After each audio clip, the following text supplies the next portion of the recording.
A timeless image on the west coast of Africa.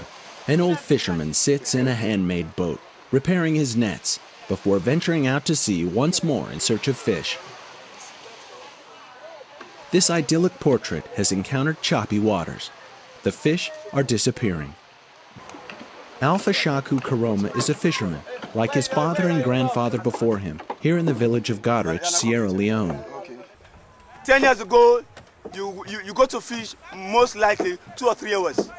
You go to fish, after 3 to 3 hours you come back. But now you need to take 2 days, 3 days, every week.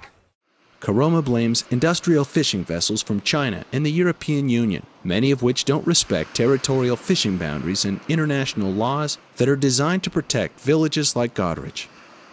We have a lot of illegal fishing vessels coming to our sea. They use the situation because of our sea, territorial sea, is not properly protected. Because of that, they come into the sea illegally, fish, and take away some fishes. The solution is that we need to empower our military navy to properly monitor the sea. Global demand is fueling the overfishing of West Africa.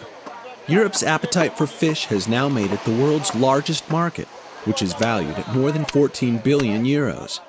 The Worldwide Fund for Nature claims that as many as half the fish sold in Europe were caught or brought in illegally. As a result, many coastal economies in West Africa are being decimated as the fish populations shrink. The men of Goderich have been fishing these waters for generations. Fishing is the only way they know how to provide for their families. With the fish population in decline, they say their very existence is on the line.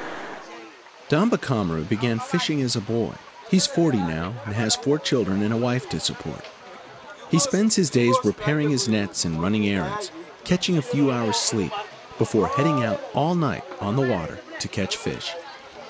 It is hard to fishing because when you put the nets in the water, you have no sleep. You can sit down till morning. Then you have to draw the knife and put it in the boat.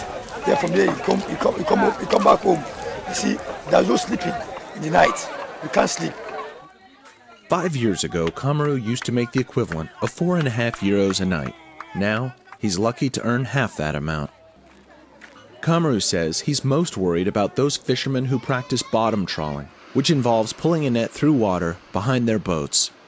It can remove up to 1/4 of an area's seabed life and leave local fishermen like him with nothing to catch.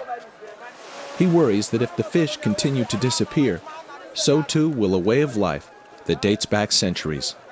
This is Thomas Nybo reporting in Goderich, Sierra Leone.